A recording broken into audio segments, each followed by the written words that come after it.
At 0143 on the 13th of November 2025, the Ukrainian 19th Missile Brigade in eastern Ukraine shifts from standby to execution.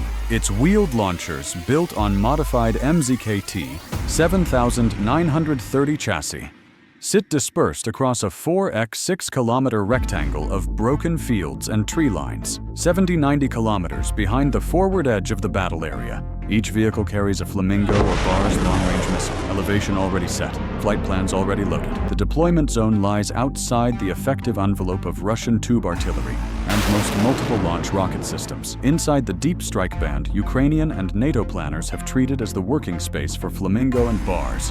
Inside a hardened command post, the same ground is reduced to icons and grid squares on the Delta C2 digital fire control network. Inputs from commercial and military satellites, long-range UAVs, and other ISR sources, including NATO-linked feeds, are fused into a single picture. A logistics hub deep inside Russia, roughly 420 kilometers from the launch line, appears as a cluster of colored polygons on the main display, a 3x4 kilometer footprint broken into an ammunition depot, open storage pads, fuel tanks, a rail yard with multiple tracks, and repair facilities spaced 300-700 meters apart. By this point, Phase 1 preparation is complete. Meteorological data, low-altitude wind, terrain masking, and radar coverage estimates are folded into pre-computed fire data. For each Flamingo and Bars, the system shows a 28-minute flight along low-altitude corridors cut under Russian radar horizons toward a 3x4 kilometer kill box, drawn over the hub long before any Russian sensor registers that anything has crossed the border.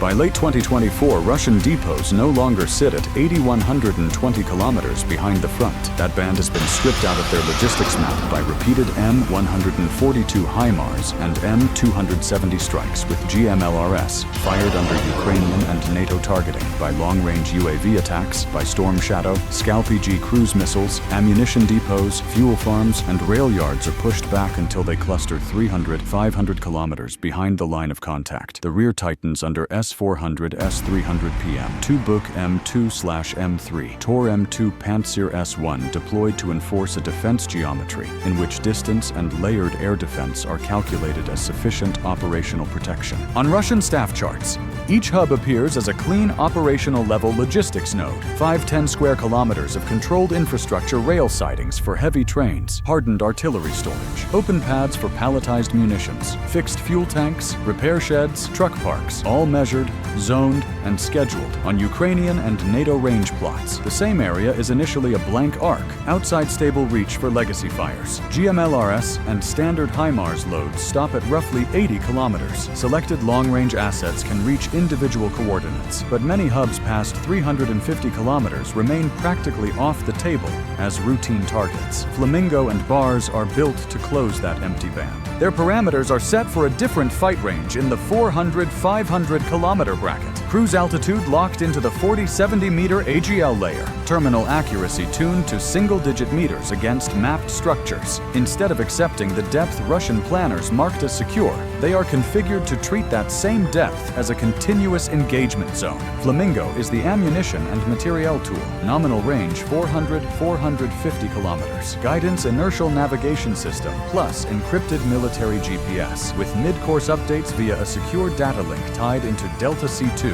and allied feeds. For fixed coordinates with clean data, CEP stays under 10 meters. After boost, Flamingo drops into its lane at 40-60 meters above ground level and holds there, riding terrain following logic deep inside ground clutter. At 8-12 kilometers from its assigned grids, it climbs once to 200-300 meters. The Seeker takes over and locks on warehouse roofs and open paths, turning pre-strike coordinates into real, sensed targets. The warhead is a 200-250 kilogram high-explosive fragmentation package with programmable fusing for airburst or delayed detonation. Effects tables are built around exactly what sits in the hub-stacked shells, rockets, and tactical missiles. Overpressure, fragmentation, and heat are calculated not for a single point of damage, but for secondary detonation cascades across dense storage, so that one impact can trigger cascades along rows and blocks. Bars is assigned to infrastructure and fuel, range 450-500 kilometers, warhead 300, 350-kilogram penetrator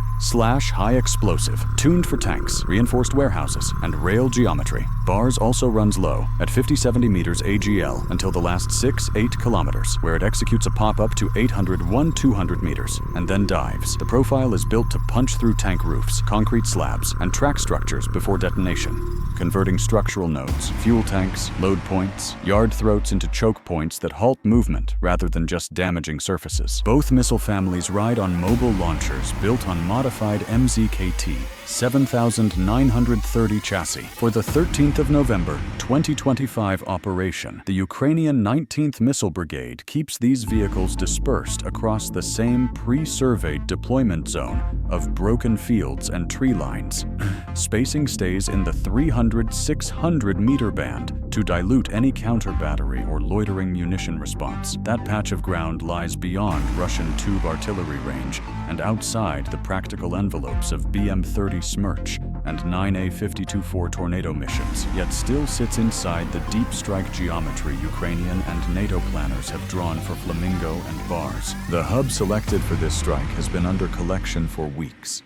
SAR satellites fix its footprint at roughly 3x4 kilometers, nested inside a larger logistics zone. Inside that rectangle, Ukrainian and Allied analysis cells pull out discrete components, a main ammunition depot, several open storage pads, a rail yard with 5 to 7 parallel tracks, fuel tanks, and maintenance facilities. Commercial and NATO military infrared sensors add the time layer engines idling, pumps cycling, loading equipment running. Peaks and troughs in heat signatures mark when the hub is full, when it is moving, when it is idle. Long-range UAVs PD-2 Shark, Leleka 100 run along border axes and adjacent airspace when weather allows. They return high-zoom EO and IR imagery that confirms rail car types, truck density, and surface changes on pads and tank farms. Each flight comes back as coordinates, timestamps, and confidence levels formatted for direct ingestion into targeting software. Everything feeds into Delta C2. Inside that network, the hub stops being a generic depot and resolves into a structured target system shared across Ukrainian and NATO consoles.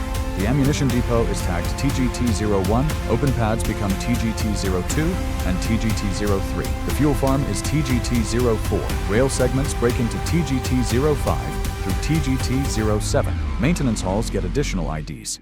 Every polygon is drawn down to 10 x 10 meter resolution. Sensor fusion ingests SAR, IR, UAV feeds, and open source video of trains and convoys, building a time series for each target ID stock levels. Throughput, peak usage. The hub is reduced to patterns. Between 0200 and 0400 local time, trains arrive from the interior, shells and rockets are offloaded.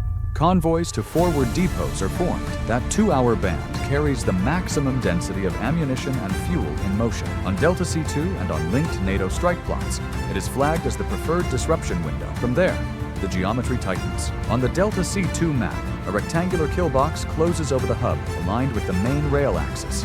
Dimensions are fixed 1.6 kilometers long, 800-1000 meters wide. Inside, the box is snapped into 4 to 6 aim cells. One cell binds to TGT-01. One covers TGT-02 and TGT-03.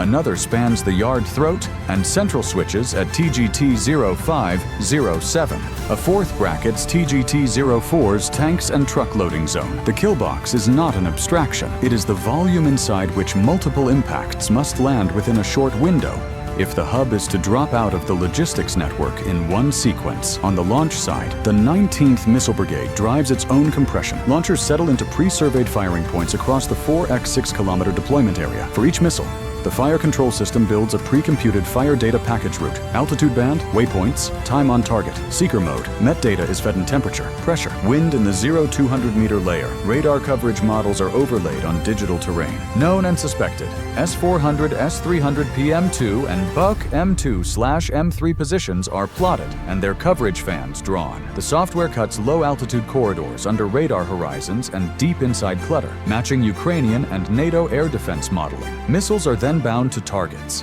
Flamingos and Bars receive IDs FLG-01 to FLG-06, BRS-01 to BRS-04, plus target IDs and assigned aim cells. Expected flight times fall between 22 and 28 minutes. ETAs are set FLG-03 to TGT-01 at 020830, FLG-05 to TGT-02 at 020900, BRS-02 to TGT-04 at 020905. At this point, the battlefield is reduced to timing problems. The plan is adjusted until impacts across TGT-01 to TGT-07 sit inside a 2 to 3 minute window. Space is fixed, time is compressed. When launch begins, the system shifts from stored data to live tracks. Flamingos leave the rails in sequence. Ukrainian ground sensors track the boost arcs and push conformations into Delta C2 and mirrored NATO terminals as each missile drops to cruise height. INS and GPS carry it along the programmed corridor. Telemetry keeps the symbology current. On Ukrainian consoles, FLG-01 to FLG-06 appear as icons moving along curved lines at 40-60 meters AGL, each icon carrying speed, altitude, and a countdown to its target grids. On Russian scopes, the airspace beyond the front remains mostly static. Long-range early warning systems Nebo-M, 59N6, Protivnik-G are tuned for altitude and ballistic profiles. Flamingo and Bars run below those bands. For most of their approach, they sit behind the radar horizon and inside ground clutter. From the Russian side, nothing coherent points back toward the 19th Missile Brigade's launch zone. As range closes toward 90-70 kilometers, the pressure shifts to medium and short-range systems. Batteries of Buk M2/M3, Tor M2, and Panzer S1 see intermittent returns at low altitude on sector edges. Tracks appear, then break. Classification flips between unknown and probable missile. Reaction time shrinks at 250-270 meters per second. Controllers have seconds, not minutes, to decide what the contacts are and how to spend interceptors. On the Ukrainian side, there is no gap. Delta C2 holds continuous tracks for every Flamingo and Bars based on INS, GPS, and telemetry. Missile paths are laid directly over Russian radar fans, known air defense sites, and terrain contours. Timers to each grid keep ticking down. UAV coverage arcs confirm that the pack remains inside the corridors cut during planning. The same geometry that hides the missiles from Russian radar keeps them visible in Delta C2 and Allied overlays. Bars enters the picture 3-5 minutes after Flamingo. BRS-01 to BRS-04 launch on offset routes, set to enter the kill box from different azimuths. Their low-altitude legs mirror Flamingo's profiles. Their programmed pop-ups and dives are aligned with reinforced targets, TGT-04 and TGT-05-07. Delta C2 recalculates ETAs as wind and speed inputs update, preserving the 2 to 3 minute overlap window under the kill box frame. At 8 to 12 kilometers from the hub, the formation crosses into the critical space. Flamingos climb to 200-300 meters. Terminal seekers switch on and sweep. In their sensor frames, TGT-01, TGT-02, and TGT-03 resolve as rectangular mass and stacked material with distinct radar and thermal signatures. Each Flamingo matches the live frame against stored templates and snaps onto an aim point inside its assigned polygon. Bars pop at 6-8 kilometers, rising to 801-200 meters before pitching over. TGT-04 and the rail nodes at TGT-05-07 show up as grouped cylinders and linear metal structures, some still warm from pumps, locomotives, and idling vehicles. Dive angles and fuse modes are pulled from the pre-computed fire tables and trimmed for any last variance. At this point, there is no time buffer left. The hub, the kill box, and the missile pack occupy the same small block of space and seconds. FLG-01 hits first. The delayed charge drives through the main warehouse at TGT-01 and detonates inside the stacks. Rows ignite. Secondary blasts follow in seconds. FLG-02 and FLG-04 land inside the same complex, pushing overpressure and fragmentation through already damaged structures. Roof panels shear, partition walls fail. In less than a minute, TGT-01 stops functioning as controlled storage and becomes an uncontrolled source of detonation. FLG-03 falls on the open pad at TGT-02. FLG-05 follows half a second later onto TGT-03. Airburst settings shred the stacks.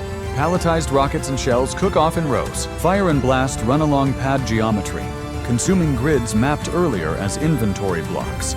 Within the 1.6 x 0.8 1.0 kilometer kill box, ordered storage zones collapse into overlapping blast fields. The ammunition component of the hub drops out of the logistics network. Bars cuts in behind Flamingo. One bars goes through the tank roof at TGT-04, rupturing the tank and releasing atomized fuel into the detonation.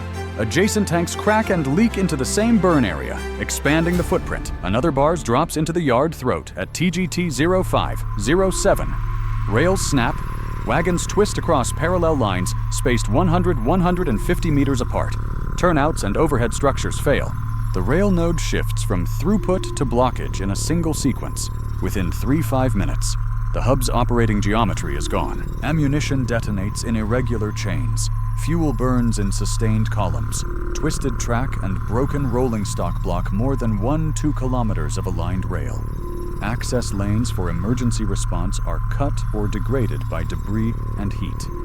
Any attempt at firefighting or immediate repair has to move under continuous blast and flame. UAVs loitering outside Russian air defense envelopes record the thermal output as it peaks.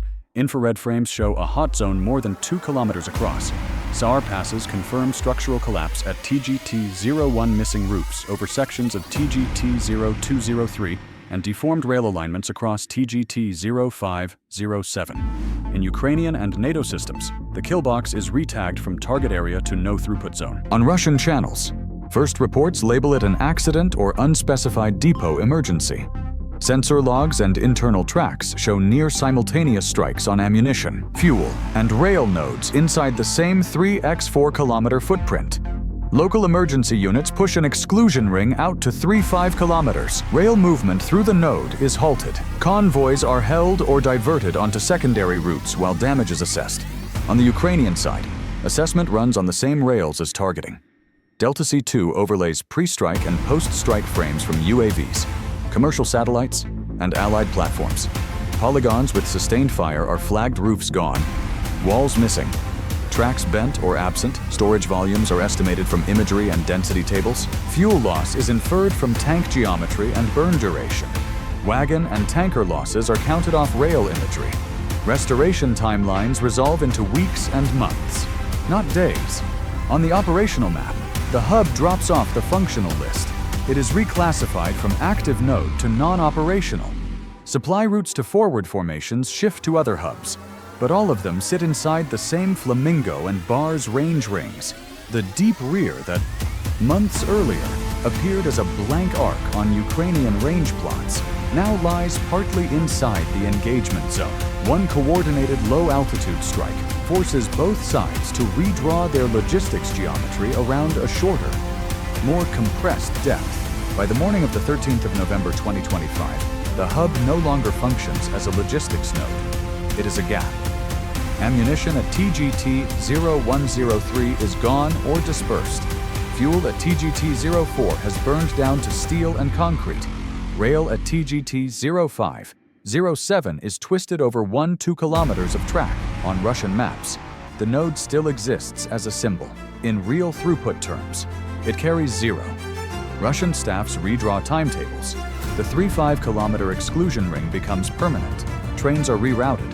Storage and fuel have to be rebuilt farther back or split across smaller sites.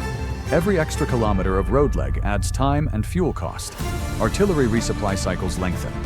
Air defense batteries shift rearward to cover new hubs, thinning other sectors. On the Ukrainian side, the update is simpler. In Delta C2 and allied overlays, the node's status flips from active to non-operational. It leaves the list of future targets and enters the model as a burned-out reference point. What matters more is the band around it, the proven 400-500 kilometer engagement zone for Flamingo and Bars. Rear area hubs in that band move from background infrastructure to planned targets, plotted and scheduled inside the same range rings.